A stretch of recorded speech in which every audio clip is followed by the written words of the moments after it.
there is a problem today in the commercial building space where buildings are talking, but no one's listening. So what MHT Technologies can do with our Inspector platform, which is the product under our company name, is that we provide a software-based solution that takes the sensor-based feedback and turns it into actionable data to provide a safer, more productive, and sustainable and lower cost space for the owners and the occupants. So the way we do it and how we do it, I think is really interesting, but in the end, it's about the results to the end users and those who are in the space. Welcome to Business Ninjas, brought to you by WriteForMe, where you'll hear from business leaders who are out there growing their business and slaying it every day. Learn from the masters. Let's get started.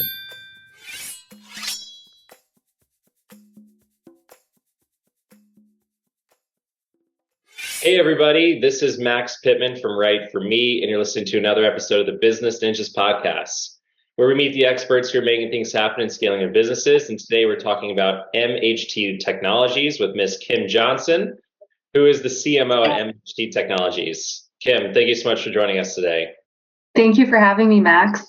Yeah, we appreciate you being here, part of the podcast, and excited to dive into MHT Technologies. You guys are in the smart building technology space, been around since 2009. And I'm really excited to dive in what's going on at the organization from a marketing perspective. But before we dive into the organization itself, our community is built of entrepreneurs, executives, and a lot of sales and marketing leaders like yourself. So as a CMO at MHT, tell the Business Ninjas community a little bit about yourself, your role and some of the things you're focused on. Sure. So I'm today Chief Marketing Officer at MHT Technologies, but it was not a linear path to getting to where I am. If I start way back, when I graduated from undergrad, I wasn't sure what I wanted to do. So I actually taught English abroad in Japan for a couple of years. Wonderful experience. And I'm only sharing some of this prehistory because I think I see people that I have mentor lunches with and talk to today. And sometimes the questions of career path comes up a lot. And I always like to share that actually, I think as a marketer, having a non-linear career path is beneficial. So I spent some time in Japan. I worked on a presidential campaign, but then I went back to get my MBA to really focus on marketing. And that's where I would say my professional career that got me to where I am today took off. So I graduated from the University of Iowa with my MBA. I moved to Chicago and I started off consulting in the marketing consulting space, really focused on analytics, ROI, working with brands like Walgreens Corporate, Tyson, Nestle, Bush Brothers, really some amazing exposure early in my career to fantastic marketing departments.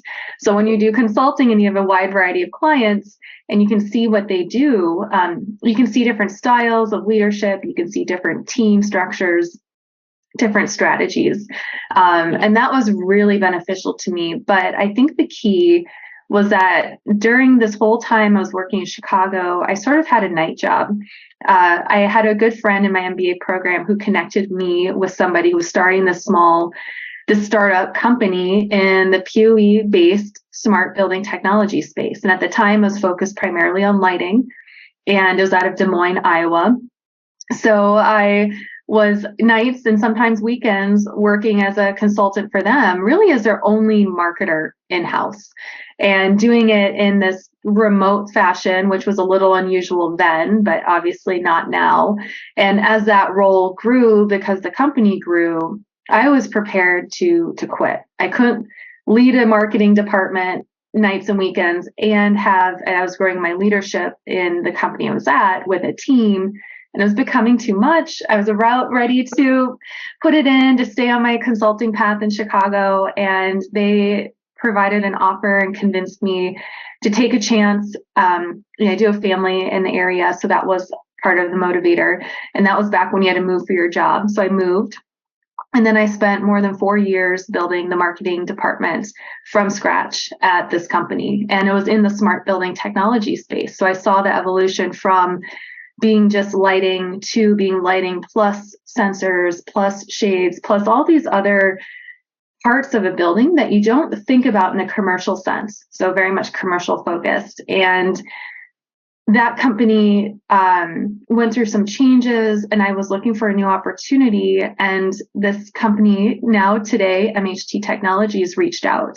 And so, I think that they had seen what I was doing at my previous company. They really liked the energy that I put into that, and they wanted me on their team. So I moved teams, and I'm now with MHT. And it's been a wonderful ride so far. I'm about 10 months into my tenure as CMO here. Very cool. I love the evolution, to be honest, from like, it does sound like, you are not alone when it comes to your own professional career and trying to find the trajectory that means the most to you, and taking education potentially as a place to start, and maybe pivoting to the corporate world from what it sounds like. And a lot of times people go from the corporate world back to teaching or to other industries, right? And I probably should have grouped you into an entrepreneur, because that sounds like really what you were doing after your once you got your MBA. And then it sounds like you found like a really interesting space that you probably weren't even considering or thinking about, after you finished your program. Yeah, and I'll say that I still use a lot of the teaching techniques that I learned back in the day to manage my team today. So I really look highly upon people who have teaching experience, to be honest, as potential great marketers. Yeah, absolutely. Yeah.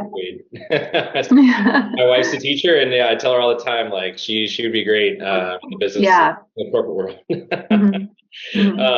But that's super cool. I appreciate you sharing that part of your story and kind of your evolution, actually what brought you into this space from entrepreneur, consultant, doing this on the side, but doing it for many companies, then realizing that there's an opportunity here within this space. And now, now in your CMO role here in the smart building technology world. So let's dive a little bit into, your world a little bit. And I don't want to necessarily put you on the spot here, but I know I've imagined pitching ideas on Shark Tank. I'm sure you probably imagined it yourself, but if you don't mind, can you give me MHT Technologies elevator pitch? What problem does MHT Technology solve?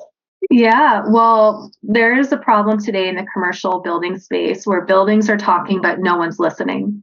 So what MHT Technologies can do with our Inspector platform, which is the product under our company name, is that we provide a software-based solution that takes the sensor-based feedback and turns it into actionable data to provide a safer, more productive, and sustainable and lower cost space for the owners and the occupants.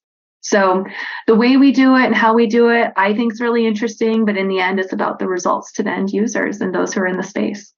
Gotcha. And those end users, you mentioned just really briefly there, you said the Inspector platform. Like who is using this platform specifically? So Inspector, so underneath MHT Technologies brand, we've got two main product lines right now. We have our legacy MHT lighting, and then we have our Inspector platform. And Inspector, what I just basically pitched you on, is really where we're seeing the growth today, because commercial spaces, hotels, I'm thinking office buildings, of course, but it goes well beyond that. It can be in schools, data centers, wherever. What they're finding is, one, the owners of the space want all of that data. So that's one value prop to that particular audience, is that you can get really granular, high quality data typically in real time or close to real time from your space. So your space is talking to you and you can actually listen. From the occupant experience, which is also an end user in a way, the occupants, in a sense, shouldn't know that there's technology in the space. The space should just work for them. So it's trying to take the sensor data and all of the connected devices and have these sensors and things trigger your spaces to work in an automated way for you, so that when someone's back in the office, they have an environment they feel healthy in, that they have trust that there's high air quality standards being met, because maybe this particular company, the tenant who put Inspector in their space, is actually, maybe they display the dashboards, and so people can see the air quality metrics for the day. They can see the average temperature. They can see the humidity in the space. They can understand if something's working or not. They can maybe know how many people are in the space, because you can connect all of that. But that's also part of the challenge of smart buildings that we're solving, is that there are so many different things going on that can provide data that if you don't have a centralized platform and a centralized way of aggregating it, it's really wasted. It's wasted time and effort. So you don't want smart silos, because smart silos, like a smart heating system, smart lighting, all of this, if they're not talking to each other, you still have a dumb building. I like that. I have to be blunt. I don't know how, as a marketer, I've thought about nicer ways of saying it, but sometimes saying it the most directly is the most impactful. Sure. Yeah. Yeah. So you mentioned the platform, in this, you mentioned sensor-based feedback and air quality potentially being part of that data that you wouldn't necessarily silo out. Like, can you give me a couple other examples of data that you guys track within the platform? Yeah, so we have a Manhattan showroom office space. So it's a relatively small space, but you can go to our innovation lab, is what we call it. That's really where we work out of Manhattan, and you can see this technology in action. So even just there in this small space, we have our access controls connected through Inspector.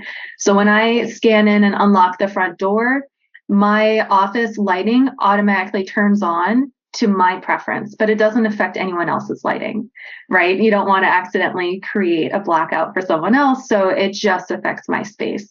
When I use that same technology to scan in the conference room, it sets the conference room to my preferred setting. So the shades will go up because I like my natural light. I'm often meeting with people, and the lights dim down.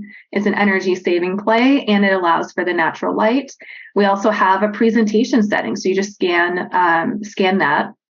The lights near the presentation screen go down, and the shades go down, and it's an easier environment. So those connections alone are just huge. You don't want to have to always be pressing the little button to tell your shades what to do, figuring that out, or heaven forbid, you've still got shades you have to manually manipulate, right? We also have sensors throughout. So we can see in each office what the temperature is. We can see the humidity. We can also count how many people are in each office at a particular time. So this is something that we'll show clients when they come in the dashboard, and they can actually see how the conference room number ticks up as more people come in, and how maybe the temperature is affected by that. And in Manhattan, we're a tenant in the space, right? So when we built it out and we had to, envision what the space was, we had to still do it within the confines of an older building. So I think that's what makes us special, is that you can use this in renovation fit outs. You can also use this in new builds. In new builds, we maybe could have done a lot more, right? But where we were, what we wanted to know were the key basics. Like, if we have high temperature readings on a weekend and no one's there, we might need to reach out to our landlord and just ask them to check that our HVAC is working properly, or that there might be an issue going on with the air conditioning if the humidity is really high. And we're a tech company. We want, our computers and our solutions to not have those high variabilities. So it's one way of also automating the kind of keeping an eye on the environment to ensure that our technology, all of the technology we've invested in to do working in a collaborative way out of that space, remains safe. That's super helpful background, and I appreciate you kind of diving into some of those use cases that you guys experience, and even some of your own experience, to help me understand like what exactly are the sensors actually doing, and how can you guys customize that specific to each individual's preferences. So sounds awesome. And like, let me ask this though. You mentioned a few different verticals you guys work within. You mentioned data centers, hospitality, schools, commercial, I'm sure, right? Do you guys have any specific verticals from a marketing perspective that you're focusing on targeting? And I know you mentioned renovations versus new builds. Are there preferences there on where you're spending your time and marketing dollars right now? Yeah, we are. So several questions in that. I'll do my best to try to hit all of them. From a vertical perspective, you can't ignore commercial office spaces. There's some really unique challenges right now with so many spaces being devalued thanks to work from home, COVID, other things like that. But then also that has not slowed down We are based out of the New York, New Jersey area. We have installations across the country. We even have some international installations. We work off the Power over Ethernet standard, which is a global standard, which makes it a little easier for us to go international to begin with. But really our backyard, the New York, New Jersey area, we're seeing the different property levels is probably where I would say there's a differentiation. So there's class A, which is the more premium, higher dollar per square footage real estate. Those people are investing in technology to bring people back to the office, because the office has competition now from the home office. So you need to compete with people's home office experience to make it worth the commute, worth the expense, and worth some of the in-office hassles. So we're seeing some really innovative technology coming out there. It's a very interesting space, even from like a sound masking technology perspective. Now, sensors to track decibels. People read it. We had a client who went from, I can't remember the space size. It wasn't huge, but let's say 50,000 square feet to 25,000 square feet, right? They cut their space in half from pre-pandemic to post-pandemic, because they used to have offices lining the perimeter, blocking most of the natural light. And it was just a space to go to work, versus now their new space, which is smaller, is better. They've installed high quality lighting that is movable. There's track lighting. It's all adjustable. They've got some sensors in there. They have the Inspector technology, but it's a retail showroom. So it's a space that you can bring people to, but it's not a space to work out of anymore. And it's brighter. It takes advantage of their beautiful view. And, it's a fun place to be. So what we're seeing with a lot of Class A is people are doing smaller but better. So actually from a technology perspective, it's leading the way. Hotels are looking at this. Data centers, it makes sense because there's already a lot of Power over Ethernet cabling in there. This is something that they can add on top of it. Assisted and senior living is actually another vertical that I didn't mention, but it's a pretty big one for us. Yeah. We've seen some interesting adoption there, and I think there's a lot more that can be done beyond that. But for example, we had a senior living center who told us a story about how they noticed through some motion sensing and automated lighting triggers that one of their clients or residents, need to use the right term for the right vertical, one of the residents was getting up multiple times in a night when usually they would get up once. They were getting up 4 or 5 times. This alerted the staff that something might be wrong. And it turns out that's an early indicator of a UTI, so an infection. They were able to catch it before it became a big problem. And it was a small problem, and they were able to address it earlier. And, this is a one-off, but from a marketer's perspective, that's the story I like to hear, is how technology has added to their lives, how the data can be interpreted in a way to make buildings work for us, rather than, it just be this shelter. Wow. Yeah, definitely powerful and story. I mean, we all have family members who we worry about, who are older generations, right? And it's so interesting to hear that story about the sensors identified movement throughout the night. Lighting sensors kind of identified that. That's super interesting. Not a use case that I would think off the top of my head that would be a focus for you, but it sounds like that maybe even might be a little bit of the secret sauce and story that you guys are telling about maybe why you guys are in this space, right? Yeah. It's rewarding, it's rewarding because there's a real health and wellness element to having smart building technology, but it has to work for you. It can't just be there as a vanity thing. It has to actually be connected and automations. So right now, what I'd say we're in the phase of is we're making buildings digital. And once they're digital, they can be automated. So that's sort of the steps that Inspector can take you through and our product can take you through. But it's, how do we explain that? How do we help people understand it without intimidating them with what the tech backbone is? Because we want it to be, we need it to be simple concepts, and then let the IT team or let the installer team deal with the really intricate details of connecting X to Y. That's something that some people out there love to do and are great at it. As a marketer, I always try to take that information from my tech team, translate it into how this would actually be like where the value is, right? And what the story is and the example, rather than the details of how things are connected and all of that. That's necessary because we have stakeholders there.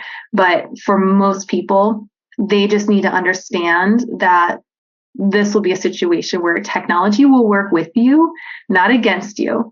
And that's really our goal. Gotcha. Yeah. How will technology benefit you from an individual perspective, and then benefit our team and our organization as well, and even bring down our environmental footprint too.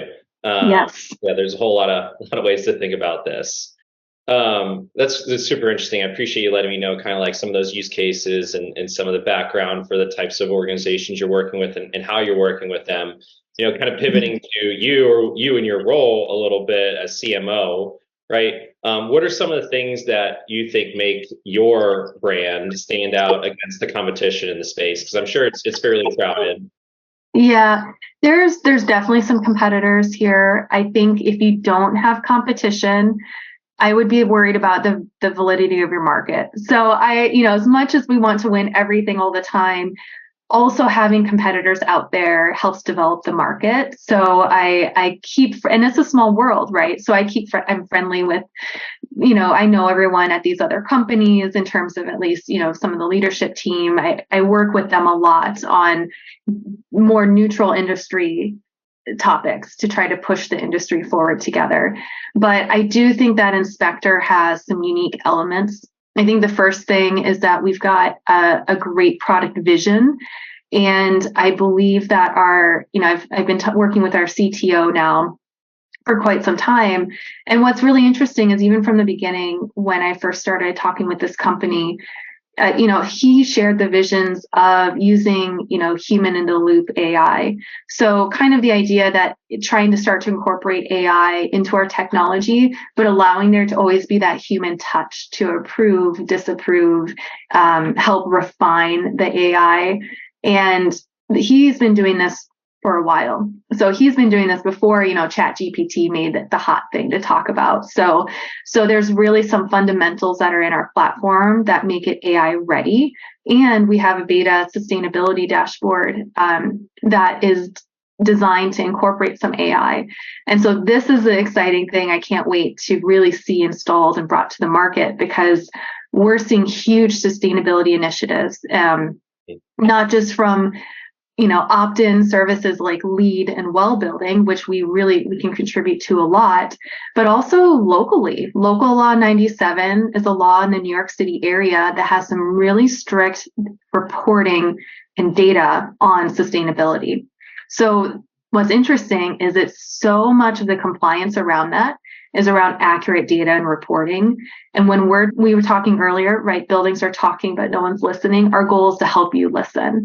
So we're trying to help our New York-based clients understand and comply with this law, which has huge fines if, you don't comply by 2030 or, whatever date that it kicks in.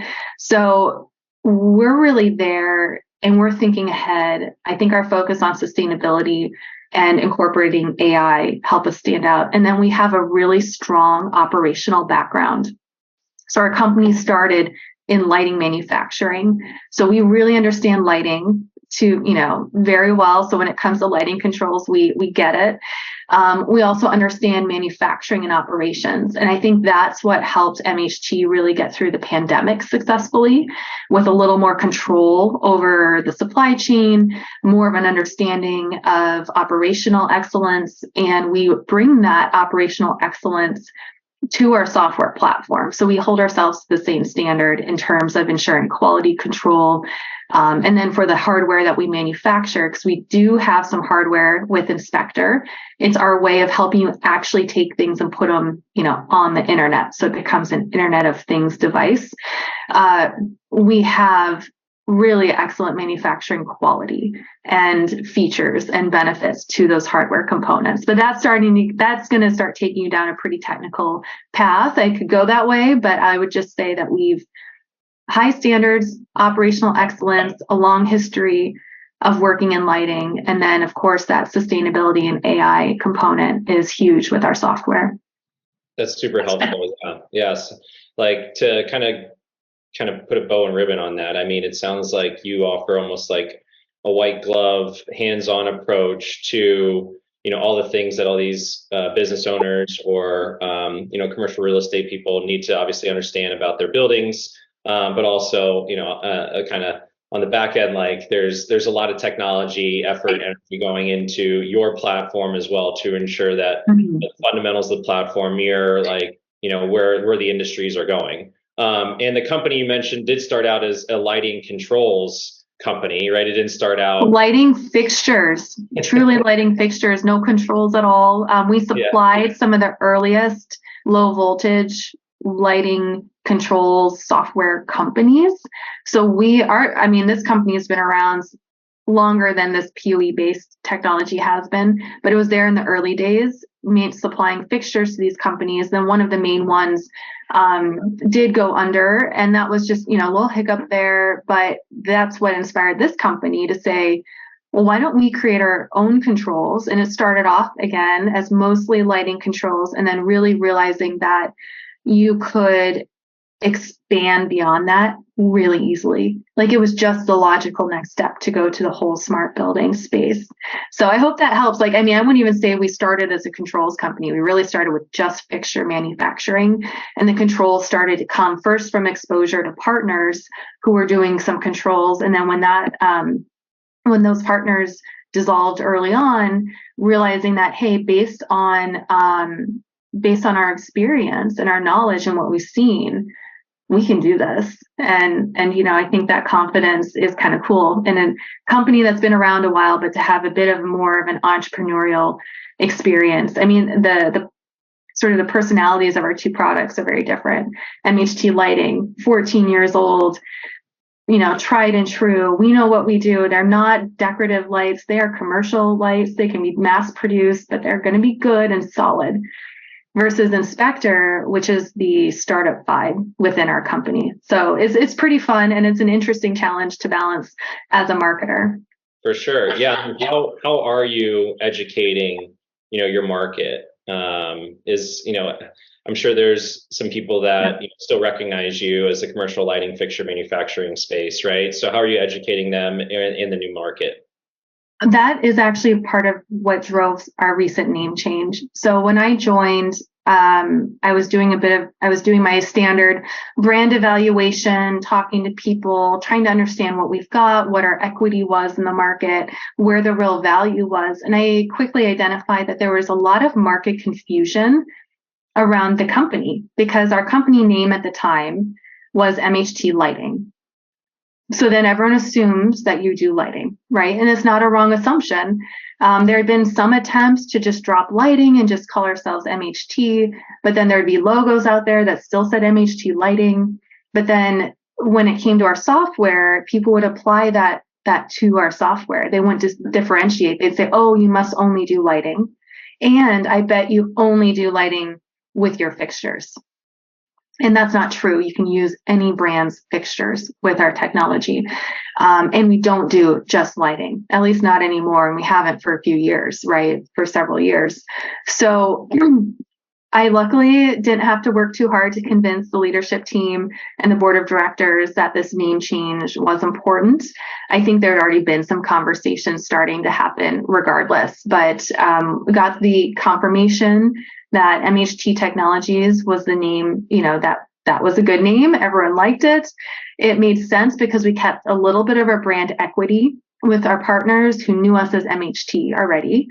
And it just transitioned it and gave us a company name that could be an umbrella. So right now we still have the MHT Lighting manufacturing arm. When we did our big brand refresh, that logo, for example, the visual identity for that product line, got minor updates, modernized a little bit, but really tried to keep the brand equity because that did have partners who just use it for fixture manufacturing. They don't need a huge change. But what we really did change was the company logo now is very differentiated. The company name does not have lighting in it. And the company name will allow us to maybe expand in products someday or expand in offerings or acquire something. You don't know what the future will hold. And it gives us the flexibility to be more adaptable. And then underneath, kind of on the same level as MHT lighting from a, brand hierarchy perspective, we do have Inspector. And now Inspector has a differentiated logo from MHT lighting. It's clean, it's modern, it's standardized, and it has some unique elements that give us a little more design fun with it. And that's really what we're going to be pushing, because that is where we're seeing most of our growth. So I think that the new brand hierarchy and structure, this rename, relaunch of the website, brand identity is completely overhauled where it made sense. You don't want to throw out what's working. That's been most of my time, and I'm very lucky that I came from a background in this technology and industry. So for me, when I joined this company, I didn't have to spend as much time learning about the industry as maybe I have in past marketing jobs. When you kind of switch industries, you might have to spend a decent amount of time really learning. I incorporate learning continuously. So it's always a part of what I do, is always a part of what my team does. But I didn't have quite the same hurdles when I joined. So that allowed me to take this on much more quickly. And, we're a small company, so you can actually achieve a quality brand refresh, rename, new website within really an 8-month process is really what we probably spent on it. So it was a whirlwind, but I think that's a sign of how our brand's evolving. And I'm trying to set our brand up to be able to evolve as the market changes. Yeah, that's helpful. I mean, that's why they brought you on, right? Yeah. And I'm sure you came in with this bigger, bold vision, right? 8 months ago when you were starting, about like what the outlook of the brand from my perspective or prospect's perspective would actually look like. And now it sounds like you got to that kind of, to that finish line, right? And since you are a smaller company, you're probably able to get there a little bit quicker than you were like a corporate entity, right? Mm-hmm. So now that you've kind of seen like, okay, how things have evolved in the organization, and you have some flexibility to do more with your brand.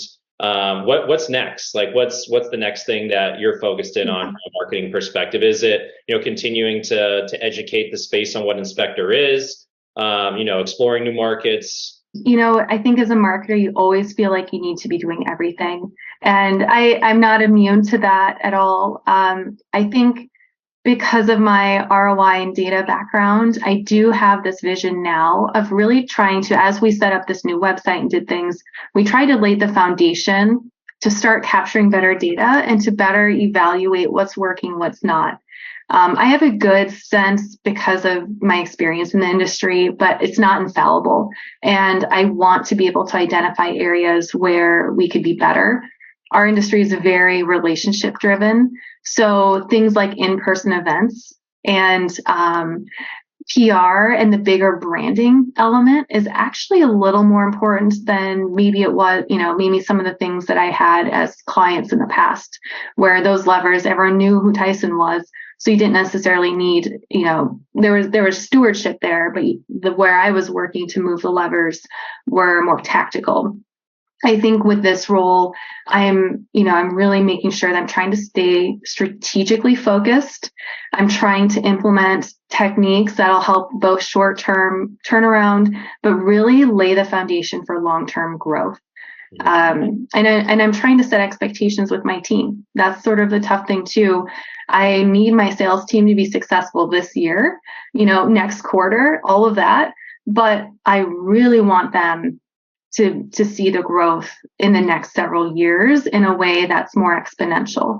And the market's going that way. So it's really, are we capturing our fair share and keeping an eye on that? So laying the foundation to track this, to try to understand what people are doing, like on our website, where they're going, what they're doing. We didn't have that data before.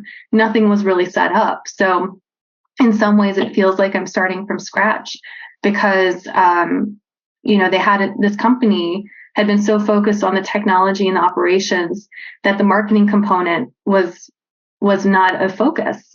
And that's okay. It means I've got some great opportunity, but it does mean that we're playing, I feel like we're playing a little catch up because we've got very competitive products.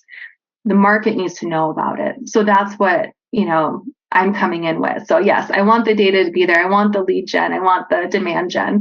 But I am trying to keep the big picture in mind and not get swept up in that day to day, which now I'm building a team to help make sure that we're not dropping those things, but that I can keep that brand vision and listen to the market. So I'm not sure if that answered your question, Max, but it's hard at CMO. I have to be there for the strategy. That's really what I'm brought on for. But there's a lot of structural things that really need to be in place so you can support the strategy.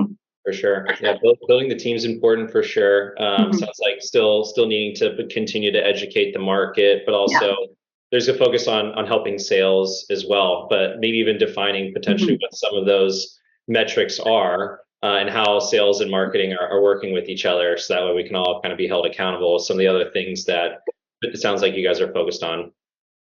Yeah.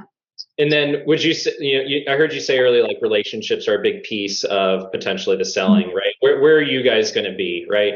Like as we wrap things up, like how can people find you, get a hold of you? What events are you guys going to be at? How, you mentioned your show space in Manhattan too. So I want to give you the opportunity to let the listeners know like how people can see you, get a hold of you. Yeah, chat with the team. Absolutely. Anyone who's interested in this technology can reach out, at our new website. You can contact us. And if it makes sense, we give tours of our office space a lot. You can actually see it in action. We've left it, some things exposed so you can actually see the backbone of it as well. And I think that's where I've seen the most aha moments. So moving forward, we're going to be leveraging our space more for local in-person events as much as possible. We do offer AIA credits. So if you're an architect or designer and you need some AIA education points, you can learn about this tech. So that's one way we're educating the market and offering a service to people whom we want them to be ready for us in the future. Our next in-person event will be at RealCom IBCon. That's in Las Vegas. It's a real estate kind of buildings conference. MHT Technologies will definitely have a presence from a speaking component to a demo space. You can actually see this technology in action and see our software. You can touch it. It's all good. So I'd encourage people to definitely check us out. So we'll always be in New York. We'll be traveling around the country, and we'll definitely be posting about our events on our LinkedIn page. So you can find us at MHT Technologies on LinkedIn, and please follow us to stay up to date, learn more. We try to share not just the events we're at, but new content and, everything that's coming out that could help you understand what we do and why it matters. That's great. Yeah, awesome. I'm glad you guys are going to be in Vegas. Did you mention when that is going to be in Vegas specifically? That's the second week of June. So I did not. Thank you very much. It's like June 13th through 14th or 15th in that space at Caesar's Palace. Nice. Very cool. So that's coming right around the corner. Yes. A lot of effort going into that, making sure that everything's working right and you have all the right stuff there. So as we wrap things up, Kim, by the way, this has been great. I appreciate you educating me on, who you guys are, what you do, where your focus is, because it sounds like it's, focuses a lot on AI, sustainability, health and wellness, and, creating more automated buildings and ensuring that these companies are efficient with their energy. And there's obviously a lot that they can track on the front end and on the back end too. So it sounds like you're encapsulating kind of the whole office space ecosystem, which is really cool. Is there anything else that you would love to share with me or with the listeners that you think we haven't covered thus far that you think that they should learn about? There's probably an infinite list, Max, but I think we did a really thorough conversation. I would just say that I think if anyone's thinking about being in marketing or wondering what marketing does, that these sort of conversations are great to listen to, because I think you get a lot of exposure to how a whole bunch of different companies run and operate. And I think if you like people, or if you like communication, if you like creativity, and also, if you like data, marketing has space for you in those places. Even with the coming AI tools, there is still a need for people and the human touch. So I'd say, I love marketing. I hope everyone else does. And it's something I'm really passionate about. So I appreciate the time to speak about it, Max. Yeah, you bet. I agree, right? And marketing is educating, right? That's kind of Mhm. tying it all back to why you started out as an educator and here you are continuing to educate, Yes. but from a different way. I love it. Well, yeah, great talking with you as Thank well. you. I appreciate your time today and being a part of our podcast. That wraps up another episode of the Business Ninjas podcast, everyone. Thank you so much for listening. Have a great rest of the day. Thank you.